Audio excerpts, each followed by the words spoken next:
Today, Valhill Capital announced the launch of a new white paper that goes into all of the different models for evaluating or valuing an XRP token.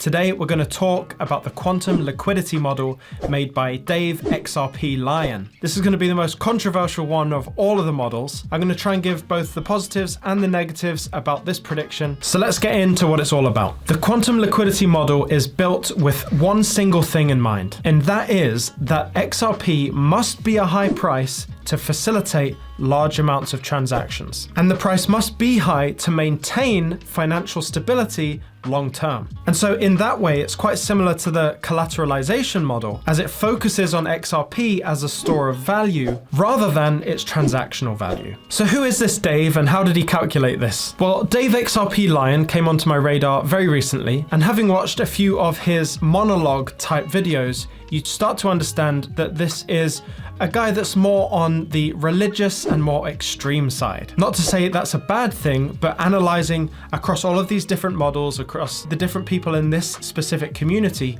he would lie on the more extreme side, looking at higher price points for XRP. The problem with that in my mind is that these things aren't based on mathematics, but more based on the faith element side of things and leaning into the idea of Nasara Jasara, and that a high-priced XRP is a God-given gift for everyone to have riches. So that's going to be controversial in and of itself, but we must at all times try to see the reasons behind these models rather than being the person to cast the first stone. Interesting that I used a biblical teaching to get my point across there. So basically what Dave has done is he's tried to calculate the value of all the money.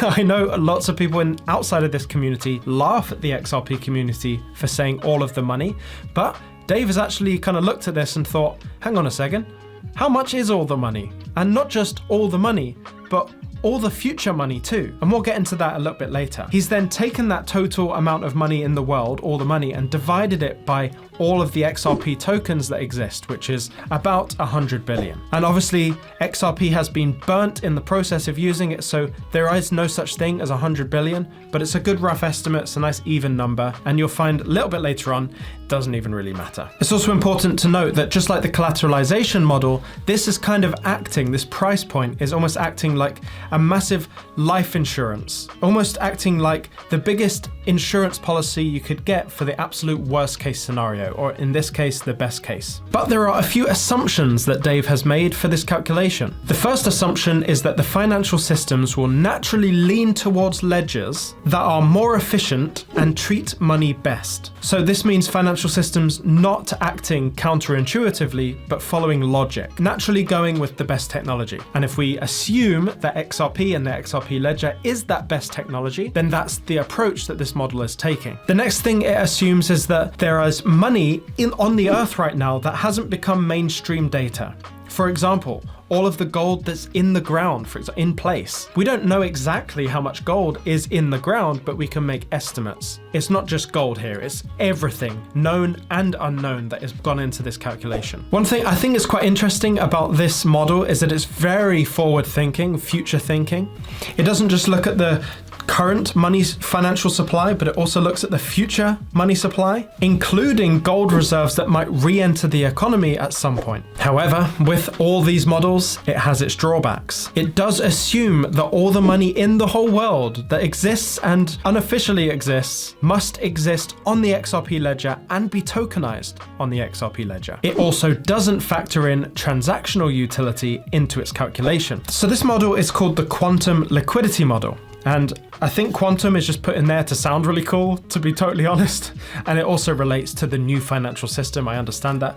But there's also a liquidity element of this, so let's go into that quickly. Liquidity refers to how quickly an asset can be sold or bought without affecting the price of the asset. So higher prices create higher liquidity, which creates higher stability. Therefore, a high-priced XRP means a more liquid XRP and a more stable XRP. And it's just interesting because as we move away from the dollar, or at least it seems like we're moving away from the dollar, there needs to be an agnostic currency, or at least an agnostic monetary system. And it's hard to predict how quickly or how widely XRP will be adopted, but what we do know, or at least what the model suggests, is that everyone benefits from a high-priced XRP, because of the stability and the liquidity. And it says in the document that all parties benefit from this, and that this model is basically a pathway for XRP adoption. But you've sat here the whole time and you want to know how this is actually being calculated, and we're about to come into the most important part, because this is where I personally feel it kind of loses some credibility. Let's get into it. The total value estimate of the complete globe and the future amount of money in the globe has been listed here as 10 to the 45. And I looked at this and I thought, I don't know that symbol. I imagined it was like 10 to the power of 45. So I searched what that number was. Bear in mind, the number exactly below here, the discounted value estimate being 100 quadrillion, it gives a little clue here saying that 10 to the 17 is 100 quadrillion. We're talking about 10 to 45 here. So I went onto ChatGPT and I said, what does that number even mean? Because I don't even know what I'm reading here. What does that number mean? And here's what it said. 10 to the 6 is 1 million. So I'm assuming that means, 10 to the power of 6 being a million. 10 to the 9 is 1 billion. 10 to the 12 is a trillion. 10 to 15 is a quadrillion. 10 to the 18 is 1 quintillion, and 1 to the 21 is 1 sextillion. It also said there is no English term for 10 to the 45. Literally, the number that he's suggesting here, there is no English word for it. It's so high, there is no word. Like, I'm sure this is even over a Google, which is the highest number that I know. This goes past that. 10 to the 45 is what he is saying the total globe's value is and will be. So that's a big assumption and a massive guess, in my opinion, because no one can know this number. So then you've got the discounted value estimate at being 100 quadrillion. Then you've got the total XRP supply being 100 billion, saying that every token exists and is available to use and available to be stored. Then it says the 2030 PV10 value being 1 million, so 10 to the 6, and the XRP adjusted discount rate, bringing the XRP value being $513,158 per token. That's per XRP. And I understand, right? This is crazy. This is a crazy prediction.